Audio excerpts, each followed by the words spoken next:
Hello friends, आज की video BEd छात्रों के लिए काफ़ी ज़्यादा इम्पॉर्टेंट होने वाली है। 11 अगस्त को सुप्रीम कोर्ट ने फैसला सुनाते हुए स्पष्ट किया कि कक्षा 1 से 5 तक के लिए मतलब प्राथमिक में शिक्षक बनने के लिए केवल बीएसटीसी और बीटीसी एलिजिबल है। 28 जून 2018 के गजट को रद्द करते हुए सुप्रीम कोर्ट ने स्पष्ट किया कि बीएड जो है वो प्राथमिक में सम्मिलित नहीं होगा। उसके बाद से देश के करोड़ों बीएड डिग्री धारकों के भविष्य जो है वो अंधकार में हो गया। अब इन अभ्यर्थियों के सामने केवल आखिरी उम्मीद बची है वो कि संसद में अध्यादेश लाया जाए और कानून में संशोधन कर बीएड को जो है वो प्राथमिक में सम्मिलित किया जाए। तो इसको लेकर के बीएड के जो अभ्यर्थी हैं, जो समितियां हैं, उनकी मांग क्या है आपको इस वीडियो के माध्यम से पता चलेंगी और आपको जानना भी जरूरी है, क्योंकि अब समय है कि बीएड के सभी स्टूडेंट जो है वो एक साथ मिलकर के लड़ाई लड़े। तो आप लोग कंप्लीट इंफॉर्मेशन से पूरा का पूरा नोट आपको दिखाएंगे। आप लोग वीडियो में लास्ट तक बने रहिएगा और चैनल पर नया तो भैया चैनल को तो सब्सक्राइब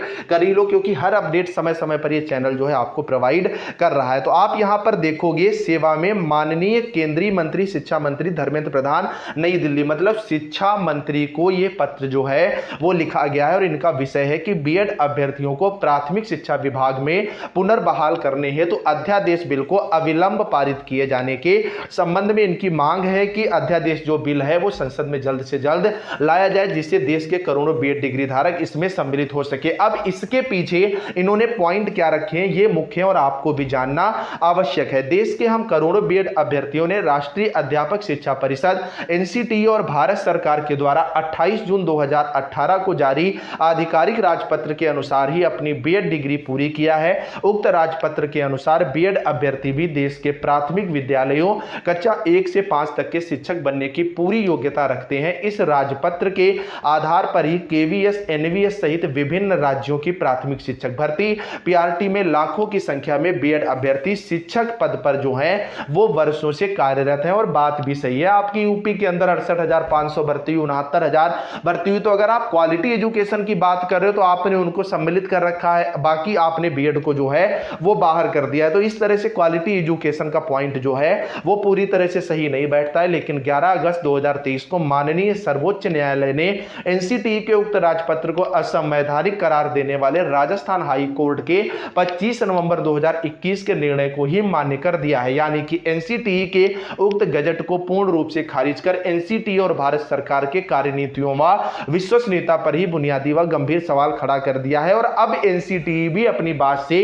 पीछे हट रही है। एनसीटीई अध्यक्ष ने जो बयान दिया है उस पर वीडियो मैंने आज सुबह दिया था, आप लोग चैनल पर जाकर के वो वीडियो भी जरूर देख लेना कि एनसीटीई के अध्यक्ष ने क्या कहा है कि अध्यादेश में संशोधन करेंगे या नहीं करेंगे। तो इनकी मांग है कि माननीय सुप्रीम कोर्ट के उक्त फैसले से देश भर के हम सभी करोड़ों बीएड अभ्यर्थियों के प्राथमिक शिक्षक बनकर गुणवत्तापूर्ण शिक्षा देने के सपनों पर कठोर वज्रपात हुआ है। हम सभी ने उक्त संवैधानिक राजपत्र के आधार पर ही बीएड डिग्री हासिल किया था ताकि देश की शिक्षा व्यवस्था की बुनियाद यानी प्राथमिक विद्यालयों में गुणवत्तापूर्ण शिक्षा प्रदान कर शिक्षा की नींव मजबूत की जा सके। लेकिन दुख इस बात का है कि हम करोड़ों बीएड अभ्यर्थियों में शिक्षक बनने के सपने पर ही संस्थागत हमला जो है वो हो गया। और बात सही भी है, अगर आपको शामिल ही नहीं करना था तो आप 28 जून 2018 का गजट जो है क्यों लाए थे, उसी में आपको लिख देना था कि बीएड प्राथमिक में जो है वो मान्य नहीं होगा। भारत सरकार के राजपत्र रद्द मामले पर उच्चतम न्यायालय में ही प्राप्त संवैधानिक अधिकार के तहत पुनर्विचार याचिका दाखिल कर पुनः विधिवत व तर्कपूर्ण सुनवाई कराई जाए। साथ ही केवीएस,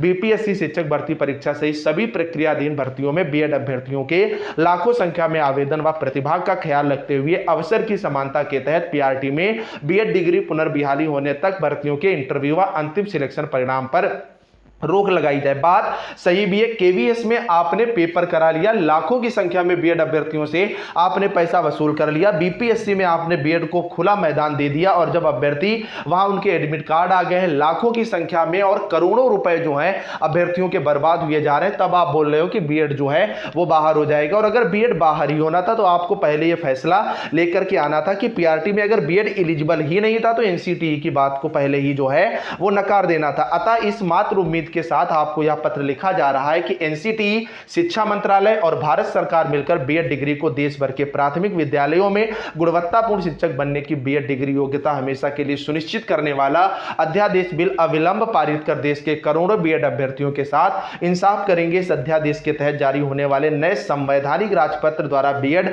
अभ्यर्थियों के दिलों में भी प्राथमिक शिक्षक बनने की उम्मीद को पुनः जिंदा किया जाए। उक्त विशेष मांग पूरा होने पर देश भर के करोड़ों बीएड अभ्यर्थी व उनके परिजन आपके बहुत शुक्रगुजार होंगे। सरकार से निवेदन है कि करोड़ों बीएड डिग्रीधारियों के उज्जवल भविष्य के लिए अध्यादेश लाएं और हमारे भविष्य को अंधकार से बचाएं। बात बिल्कुल सही है कि यहां पर संसद में अध्यादेश जरूर सरकार को लाना चाहिए, वरना आप ये भी अच्छे से समझ सकते हैं कि इसका खामियाजा सरकार को भुगतना पड़ सकता है। जिस घर से लोगों ने अपना मतलब मेहनत मजदूरी करके लाखों रुपए में अभ्यर्थियों को बीएड कराया, बीएड का रेट वैसे भी इतना ज्यादा था, 1 लाख के आसपास फीस है, ऊपर पैसा देना होता है। अभ्यर्थियों ने ट्यूशन पढ़ा करके जो है वो यहां पर बीएड किया और आपने उनको एकदम से एक झटके में जो है वो बाहर कर दिया। तो ऐसे में अगर संसद अध्यादेश लाती है तो बीएड के अभ्यर्थियों को राहत मिलेगी। अब अध्यादेश लाती है या नहीं लाती है, इस पर भी चीजें जैसे स्पष्ट होंगी आपको ये चैनल बताएगा। तो अगर आप सॉलिड इंफॉर्मेशन चाहते हो तो इस चैनल को जरूर सब्सक्राइब करो। कमेंट में बताना बीएड को बाहर सरकार ने ठीक किया है गलत।